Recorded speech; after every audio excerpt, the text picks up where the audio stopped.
네, 그래스호퍼를 처음 접하시는 분들을 위해서 준비한 강의 킥스타트 그래스호퍼 시작하도록 하겠습니다.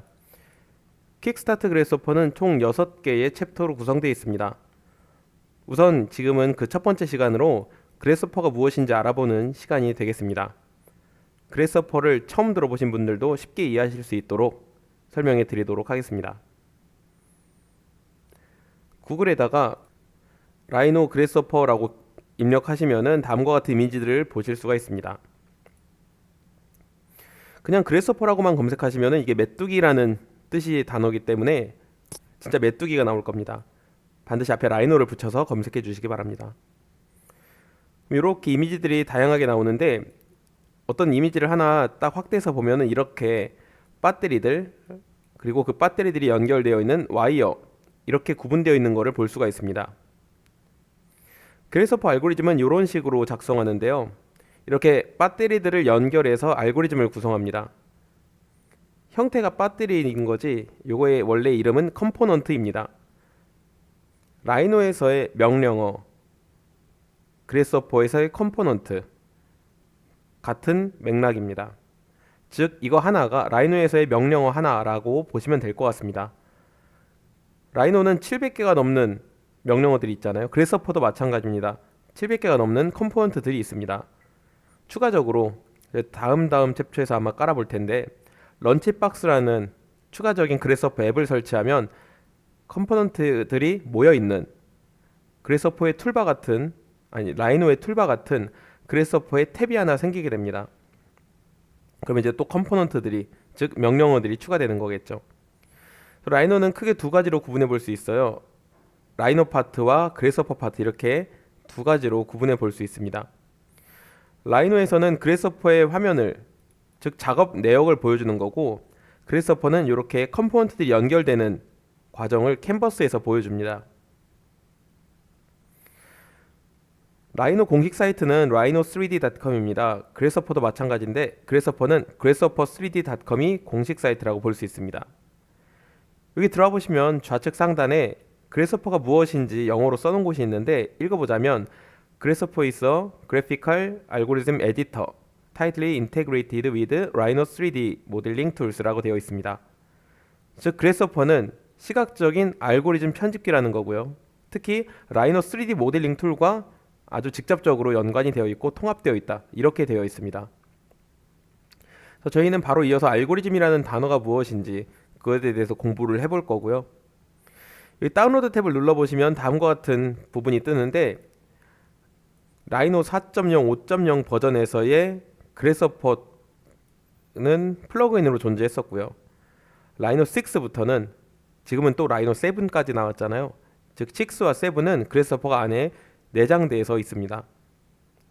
보시면 알겠지만 라이노 4.0하고 5.0 둘 다 맥용은 지원하지 않는 것을 확인할 수가 있죠. 윈도우스 온리라고 되어 있습니다. 그래서 맥 유저들이 그래스호퍼를 사용하기 위해서는 윈도우즈 OS를 돌렸어야 돼서 불편했습니다. 패럴렐즈를 설치하든 뭐 그런 방식으로 밖에 사용할 수가 없었죠.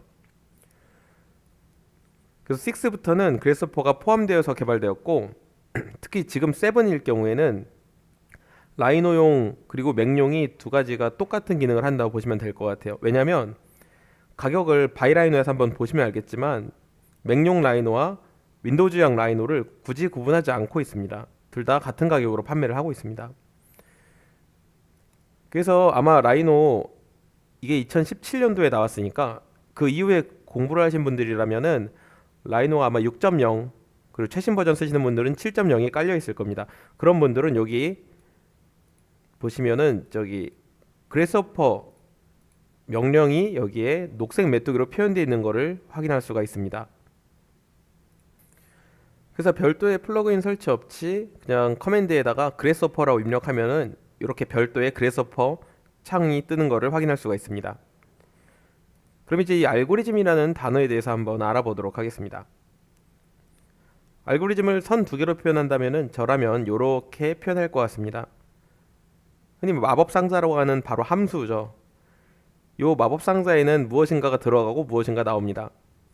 예를 들어서 여기 마법 상자에 플러스 3이라는 연산이 있다고 하면은 들어오는 값이 1이면 나오는 값이 4.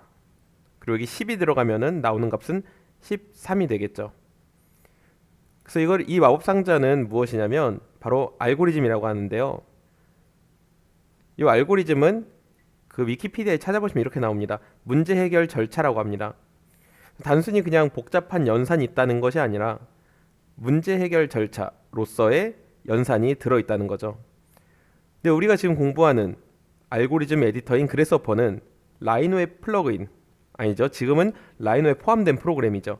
라이노의 프로그램이기 때문에 입력으로 받는 데이터가 바로 라이노의 넙스 서피스 또는 넙스 커브, 심지어 포인트, 메쉬, 섭디 이런 모델링을 인풋으로 받을 수 있습니다.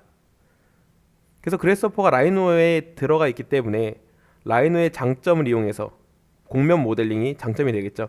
그런 거를 활용해서 알고리즘을 구성할 수 있다. 이게 또 중요한 장점이 되겠습니다.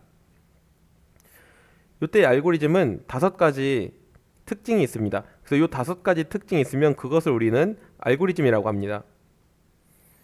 입력과 출력, 이거는 들어가는 값과 나가는 값이죠. 이 2가지도 알고리즘에 들어가 있다고 보면 되고요. 그리고 명확성, 효율성, 유한성이라고 하는데 이 5가지 특징 중에서 이 3가지는 인풋과 아웃풋처럼 눈에 보이진 않지만 우리가 알고리즘이라는 이 알고리즘의 특징에 반드시 들어가는 3가지니까 기억을 해주셔야 됩니다. 즉 무엇이든지 간에 명확하고 효율적이고 그리고 유한하다면 우리는 그것을 알고리즘이라고 할 수 있습니다. F가 소문자네요. 그럼 저는 바로 다음 시간에 이어서 그렇다면 우리가 일상생활에서 알고리즘을 만나볼 수 있는가, 그리고 그 알고리즘에 요 명확성, 유한성, 효율성이라는 게 있는지, 또 이어서 1, 2번 인풋과 아웃풋이 있는지 확인해 보도록 하겠습니다.